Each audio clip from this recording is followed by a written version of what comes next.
जय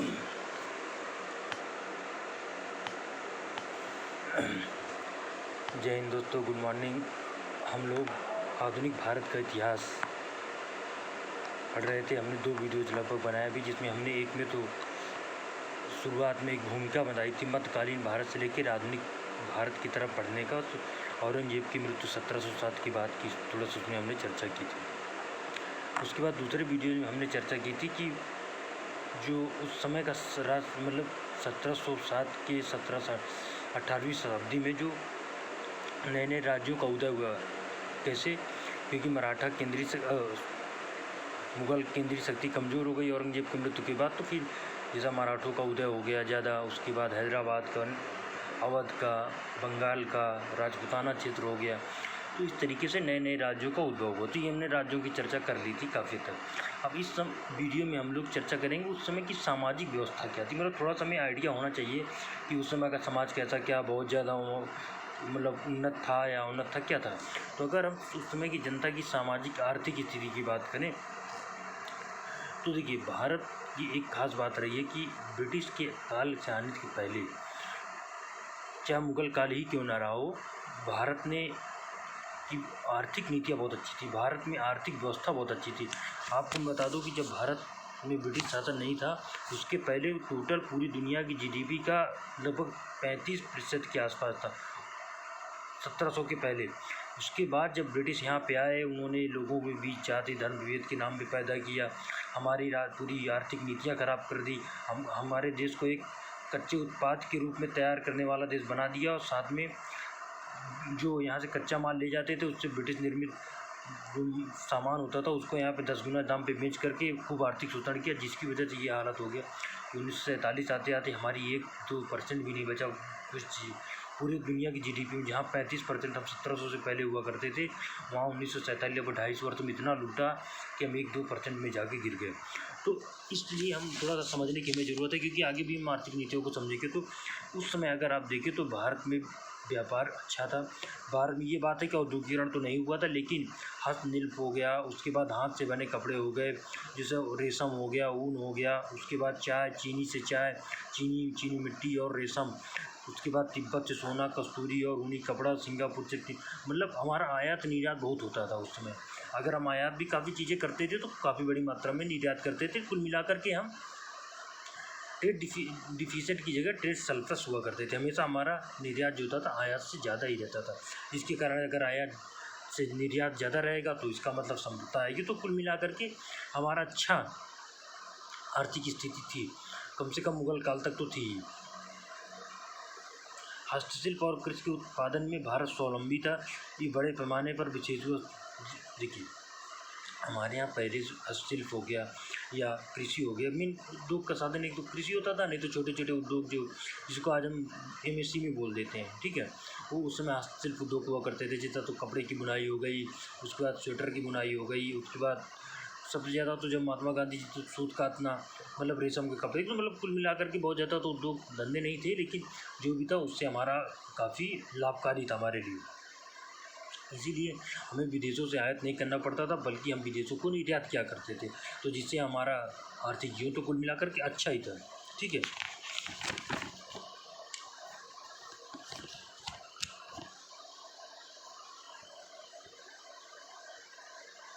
रूस के पीटर महान ने कहा था कि भारत का वाणिज्य विश्व का वाणिज्य है, और जो उस पर अधिकार कर सकेगा वही यूरोप का अधिनायक होगा। आप देखिए, उस समय हमारी वाणिज्यिक नीतियाँ, हमारी आर्थिक नीतियाँ कितनी अच्छी थी कि रूस के पीटर महान ने ये बात कही थी। ये कभी आ सकता है कोटेशन के रूप में पेपर में दे सकता है, प्रश्न भी दे सकता है कि भारत का वाणिज्य विश्व का वाणिज्य है, जो उस पर पूरा अधिकार सकते थे वो यूरोप पर अधिनायक हुआ। कहीं ना कहीं आपको ये नहीं लग रहा कि जब इस तरह की शब्द बोले जाएंगे तो ब्रिटिश जैसे लालची देशों के मन में और लालच पैदा होगा, तो और व्यापार के नाम पे यहाँ पे आएंगे। तो एक तरीके से इन्होंने अपने दृष्टिकोण से तो सही कहा था, लेकिन हो सकता है ब्रिटिश को लगा हो कि भारत जैसे देश में यार लूट खसोट से तो हम बहुत अमीर हो सकते हैं, तो यहाँ पे और ज़्यादा उनका आगमन हुआ। ब्रिटिश भी आया, पुर्तगाली भी आया, डच भी आया, डेनिश, ये तो मैं आपको आगे बताऊँगा। उसके बाद तो थोड़ा बात कहिए तो थोड़ी ये तो आर्थिक स्थिति थी कि कुल मिलाकर के आर्थिक स्थिति में आप सकारात्मक लिखेंगे, अच्छी थी। ये मेंस की पर्सपेक्टिव से बहुत ज़रूरी है ये प्रश्न जो है, मीन्स के पास भी लीजिए। उसके बाद शिक्षा, देखिए शिक्षा का कोई बहुत ज़्यादा विकास नहीं हुआ था उस समय। शिक्षा को लेकर के अगर हम चर्चा करें तो ब्राह्मण वर्ग तक ही सीमित हुआ करता था और दूसरी जातियों को इतना ज़्यादा शिक्षा के प्रति कोई लगाव नहीं था, उन्हें पढ़ने भी नहीं दिया जाता था, ठीक है। तो इस तरीके से कह सकते हैं कि शिक्षा को लेकर के थोड़ा उच्च जातियों के बीच जागृति थी, बाकी शिक्षा का कोई बहुत ज़्यादा प्रभाव नहीं। अब हम थोड़ा सामाजिक और सांस्कृतिक जीवन की बात कर लीजिए। ये तो आपको पता है कि प्राचीन काल की वर्ण व्यवस्था जब भारत में आई, उसके बाद जाति व्यवस्था का रूप उसने ग्रहण कर लिया। वर्ण क्या होता है? वर्ण का वर्ण व्यवस्था में क्या था कि कोई भी व्यक्ति किस वर्ण में पैदा हुआ उसके अनुसार उसको व्यापार पेशा अपनाना पड़ेगा। जैसे ब्राह्मण, अगर कोई व्यक्ति ब्राह्मण वर्ण में पैदा हो गया, ब्राह्मण वर्ण के, तो फिर उसी हिसाब का पेशा कर, फिर मतलब पठन पाठन हो गया, पूजा पाठ हो गया, वही कराएगा। ब्राह्मण क्षत्रिय हो गया तो ये लोगों की सुरक्षा का काम करेगा, देखभाल का काम करेगा। वैश्य है तो व्यापार करेगा। शूद्र है तो इन तीनों की सेवा करेगा। ये हो गया था। तो देखिए अब यहाँ से क्या वो जाति का रूप ले लिया। अब जो पूजा पाठ कराने लगे वो अपने आप को ब्राह्मण जाति, उसमें भी अलग अलग हो गया। उसके बाद जो क्षत्रिय हो गया, जो मतलब सुरक्षा काम करते हैं, तो उसमें भी अलग अलग जातियाँ होंगी। तो कुल मिला करके सांस्कृतिक जीवन कोई बहुत अच्छा नहीं था, कह सकते हैं। क्यों? क्योंकि उस समय उच्च वर्ग के साथ कोई दूसरी जाति के व्यक्ति बैठ नहीं सकता था। हिंदू मुसलमानों के बीच विभेद था। शादी विवाह केवल अपनी जाति में हो सकती थी, अंतर जाति विवाह नहीं हो सकता था। उसके साथ साथ जो उच्च जातियाँ होती थी वो दूसरों के यहाँ खाना नहीं खा सकती थी, मतलब जो नीच जातियों के अंदर। तो एक तरह से जो आज के पर्सपेक्टिव देखा जाए तो कोई बहुत प्रभावशाली नहीं था, मतलब कोई एक कह सकते हैं कि एक पिछड़ा हुआ समाज था, एक तरीके का रूढ़वादी मानसिकता वाला जो समाज हुआ करता था। तो आप देखिए, इसमें तो बहुत कुछ लिखा है, लेकिन आप एक समझ विकसित कर लेंगे तो आप आंसर को लिख पाएंगे, ठीक है। जाति हिंदुओं की सामाजिक जीवन की मुख्य विशेषता हुआ करती थी, ठीक है। विशेषाधिकार ब्राह्मणों तक ही सीमित था। अंतरजातीय विवाहों की मनाही थी। विभिन्न जातियों के लोगों के साथ खाना खाने पर प्रतिबंध। कतिपय स्थान में उच्च जातियों के लोग छोटी जातियों के लोगों को छुआ तक खाना नहीं खाते थे, पानी तक नहीं पीते थे। आज भी आप देखे होंगे गांव में अभी भी इतने सालों के बाद, स्वतंत्रता के 75 सालों बाद भी कहीं ना कहीं उसका दुष्प्रभाव तो देखने को मिल ही रहा है आज भी। अब तो काफ़ी हद तक जाति व्यवस्था कम हुई है, लेकिन अभी भी उसी चीज़ों का दुष्प्रभाव है। तो इसके साथ ही तो हिंदुओं में हो गया। मुसलमानों में भी ऐसा होता था। मुसलमानों में भी क्या होता था, जो उच्च कोट के मुसलमान होते थे वो अपने से नीचे वाले मुसलमानों पे वही निगाह रखते थे जैसा उच्च कोट के हिंदू दूसरे हिंदू जाति, तो उनमें भी विभेद पैदा था। लेकिन ये था कि हिंदुओं का ज़्यादा सामने खुलकर आ गया था, तो हिंदुओं के बारे में ज़्यादा चर्चा की जाती है। समाज प्रतिष्ठात्मकता, महिलाओं को कोई बहुत ज़्यादा छूट नहीं होती। शिक्षा का तो महिलाओं का स्तर एकदम शून्य नहीं था। शिक्षा को लेकर के कोई महिलाओं का काम होता था खेती बाड़ी, घर तक सीमित रहना, ठीक है। थोड़ा बहुत जो भी शिक्षा होती थी वो उच्च वर्ग की ब्राह्मण महिलाओं में लगभग ना ही के बराबर था।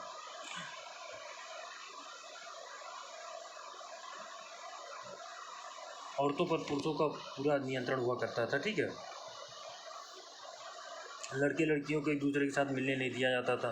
शादियाँ परिवार के प्रधान तय करते थे। बाल विवाह सारे देश में प्रचलित था। बाल विवाह हो गया, इस तरह की जो कुरीतियाँ हो गई, ये देखा जाए तो सती प्रथा भी चलती थी। सती प्रथा राजा राम मोहन राय जी ने सती प्रथा पर 1849 में लॉर्ड विलियम बेंटिंग के समय में उसका कई तरह से ख़त्म कराया था, ठीक है। लेकिन उसके बाद भी सती प्रथा चलती रही। 1987 में सती प्रथा का आखिरी मामला जो देखा गया राजस्थान में देखा गया था। तो इसे समझा जा सकता है कि लगभग 160 साल बीत जाने के बाद भी सती प्रथा का अंत तो हो गया था 1829 में। आगे मैं इसको आपको बताऊँगा, कुछ चीज़ इसमें हो सकता है बताऊँ, फिर अगर इसमें ही बताऊँगा, मैं आधुनिक भारत में ही बताऊँगा। तो उसके बाद भी तो ये सती प्रथा, बाल विवाह, ये प्रथा प्रचलित है, ठीक है। जाति प्रथा के अतिरिक्त 18वीं सदी में भारत की दो सबसे बड़ी सामाजिक कुरीतियाँ थी, जाति प्रथा और विधवाओं के खिलाफ। विधवाओं को सफ़ेद कपड़ा पहनना पड़ता था, उनसे किसी से मिलना नहीं होना था, उनको देखना अपमानजनक माना जाता था। तो एक तरीके से विधवाओं के खिलाफ। आज तो देखिए विधवा हो जाने के बाद भी अब कम से कम अपना जीवन तो जी ही लेती है। सती प्रथा हो जाती थी, उनको अपने पति के साथ चिता के साथ जल मरना पड़ता था। तो देखिए, एक सामान्य नागरिक क्या कहेगा, अरे सती प्रथा बिल्कुल ख़राब थी, ये था वो था, ठीक है ना। लेकिन एक यूपीएससी एस्पिरेंट के बारे में दोनों सकारात्मक और सती प्रथा क्यों किया जाता है। देखिए, जब मुगलों ने यहाँ आक्रमण किया तो पति मारे जाते थे। पति मारे जाने के बाद ये भय हुआ करता था कि पत्नियों के साथ मतलब पत्नियाँ खुद को सुरक्षित महसूस नहीं करती थी, बात ये, ठीक है ना। तो इस वजह से क्या होता था, वो अपने आप को बचाने के लिए सती हो जाती थी। एक तो ये फैक्टर हो गया था। फिर बाद में इसने गलत रूप धारण कर लिया, फिर उसने एक मतलब प्रथा ही बन गई कि जिसका पति मरेगा उसको सती होना पड़ेगा। ये शुरुआत यहीं सती प्रथा का कारण ही यही था कि अपने पति की मृत्यु के बाद भाई कोई सुरक्षा करने वाला बचने, अब उनको हमला होना ही था भाई। देखिए, आप कभी बायस्ड होकर नहीं सोचिए। हुआ क्या था, जब हिंदू मुसलमान दंगा होता है, कोई भी बड़े दंगे होते हैं, ठीक है, उसमें के बाद उसमें क्या होता है, लोग अपनी लड़कियों तक को जहर दे के मार देते हैं। कोई मारना चाहता है, नहीं मारना चाहता, लेकिन क्यों कर देता है, तो इसलिए ऐसा कर देता है कि उनको ये पता रहता है कि अगर पति आदमी यहाँ मारे गए तो उसके बाद मतलब महिलाओं के साथ आपराधिक तो होना ही होना है। इससे बचाने के लिए लोग दे देते हैं। तो यही पॉइंट आप समझिए, यही पॉइंट समझिए कि मतलब कहीं ना कहीं औरतों को बचाने के लिए ऐसा किया जाता है। तो मेरा कहने का मतलब ये कि केवल आप बेशक सती प्रथा खराब थी, इसमें कोई दो राय नहीं, लेकिन दोनों उसको परफेक्ट समझना है, दोनों के प्रोज एंड कॉन दोनों समझना है। तो ये हो गया, ठीक। उस समय आज सती प्रथा का कोई सोच भी नहीं सकता है। उसके बाद उच्च वर्गों की विधवाएं फिर भी शादी में नहीं कर सकती थी। शादी विधवाओं के बारे में शादी दोबारा नहीं, पुनर्विवाह भी नहीं थी। यद्यपि कुछ क्षेत्रों और कुछ जातियों, उदाहरण के लिए ब्राह्मण में महाराष्ट्र के गैर ब्राह्मणों, जाट और उत्तर भारत के पहाड़ी क्षेत्रों में लोगों को विधवा पुनर्विवाह, मतलब कुछ क्षेत्रों में जो है विधवा पुनर्विवाह कर दिया जाए। तो महाराष्ट्र में कुछ गैर ब्राह्मण रहे हों या पहाड़ी क्षेत्रों में जनजातियाँ रही हों, तो आज भी जनजातियों में 1 से 2-3 विवाह तक का है, ठीक है। उसके बाद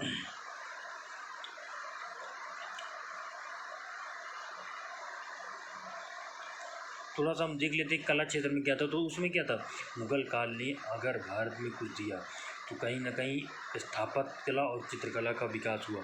शाहजहाँ के काल को स्थापत्य का स्वर्ण युग और जहांगीर के काल को चित्रकला का स्वर्ण युग कहा जाता था। आज आप देख लीजिए, ताजमहल देख लीजिए, लाल किला देख लीजिए, लखनऊ का इमाम बाड़ा देख लीजिए, उसके बाद कुतुब मीनार देख लीजिए, सब किसने बनवाए, सब बनवाए थे मुगल काल में। तो कहीं ना कहीं हमने स्थापत्य के मामले में तो काफ़ी तरक्की की थी, ठीक है, इस समय। उसके पहले देखिए, मैंने आपको बताया था कि राजा आमेर जयपुर के राजा आमेर जयसिंह ने क्या बनाया, 4 वेधशालाएँ बनाई थी। कहाँ कहाँ बनाई थी, दिल्ली में बनवाई थी, मथुरा में बनवाई थी, उसके बाद बनारस में बनवाई थी, और साथ में दिल्ली, मथुरा, बनारस और आगरा, चार जगह उन्होंने वेधशालाओं, मथुरा, दिल्ली, बनारस, मथुरा, और दिल्ली हो गया, बनारस हो गया, मथुरा हो गया, कोई 4 शहरों में उन्होंने वेधशालाओं का निर्माण करवाया था। ठीक, गलत नहीं होना चाहिए अच्छी से।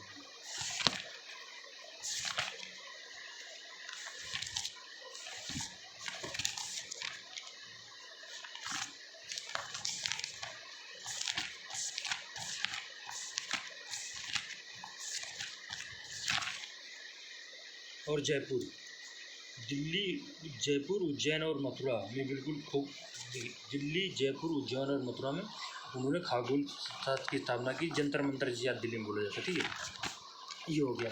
अब हम क्या देख रहे हैं, ये चीज़ें हमने देख ली। उसके बाद हमने आर्थिक जीवन भी थोड़ा सा देख लिया, जातिगत जो जीवन था वो भी देख लिया। अब थोड़ा सा हम बात कर लेते हैं कि क्या इसमें कुछ साहित्य का विकास हुआ था।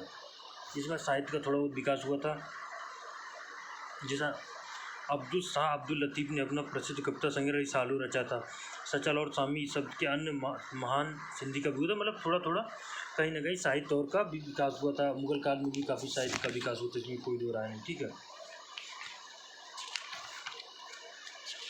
उसके बाद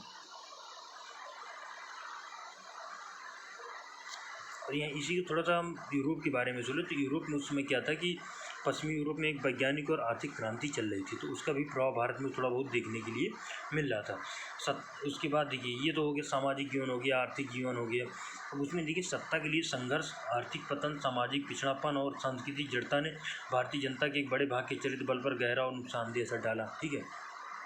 सबसे ज़्यादा दिक्कत क्या दिक्कत तो मुगल काल में रहा हो, सत्ता के लिए संघर्ष। आखिर यहाँ ब्रिटेन यहाँ पर कैसे आ गए, क्यों इसलिए आ पाए, क्योंकि यहाँ पे छोटे छोटे जो, चाहे हैदराबाद का उदय रहा हो, चाहे और ये आपस में लड़ते रहते थे। ये अपना राज्य बढ़ाना चाहते थे। हैदराबाद चाहता था मैं और तक चला जाऊँ, और चाहता था मैं हैदराबाद चला जाऊँ। इसका फ़ायदा ब्रिटेन ने उठाया और साथ में इन दोनों को और इस लड़ाई को और गहरा किया, जिसके कारण क्या हो गया कि दोनों पे कब्जा करने का ब्रिटेन को मौका मिल गया।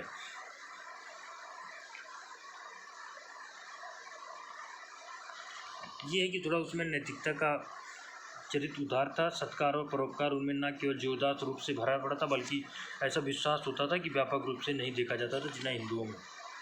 मैंने नैतिकता हिंदुओं में बहुत ज़्यादा थी, ये बात है। हिंदू और मुसलमानों के बीच संबंध बहुत गहरे होते थे। 1857 की क्रांति तक हिंदू और मुस्लिम एक दूसरे के साथ रहते थे। उसके बाद जब फिर कांग्रेस की स्थापना हुई, उसके बाद डिवाइड एंड रूल, ब्रिटिश की डिवाइड एंड रूल पॉलिटिक्स 1857 के बाद ज़्यादा शुरू हो गई थी। उन्होंने देखा कि हिंदू मुसलमान अगर ऐसे एकजुट होकर के लड़ते रहे तो हमें यहाँ से जाना पड़ सकता है। फिर मैं आपको आगे बताऊंगा कि 1909 में वो पृथक निर्वाचन, मुसलमानों की पृथक निर्वाचन पार्लियामेंट्री सुधार के नाम चलाया। 1919 में और उसको आगे बढ़ाया, ठीक है। उसके साथ साथ 1906 में ढाका में मुस्लिम लीग की स्थापना हो गई थी। 1940 में पाकिस्तान की मांग होने लगी, तो कहीं ना कहीं आगे चल कर के हिंदू मुसलमानों के बीच भेदभाव पैदा किया गया। लेकिन 18वीं शताब्दी तक हिंदू मुसलमानों की बीच एकता बहुत ज़्यादा थी। इन दोनों ने मिलकर के 1857 की क्रांति में महत्वपूर्ण योगदान दिया था। हिंदू और मुसलमान एक दूसरे के गैर धार्मिक, सामाजिक जीवन और सांस्कृतिक कार्यों में परस्पर सहयोग करते थे।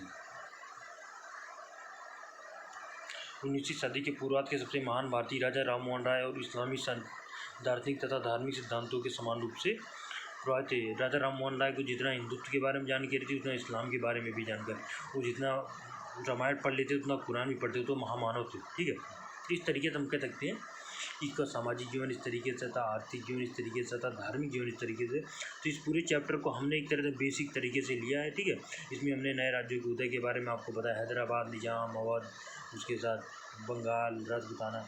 उसके बाद हमने थोड़ा थोड़ा इसमें आर्थिक जीवन, सामाजिक जीवन की भी चर्चा की।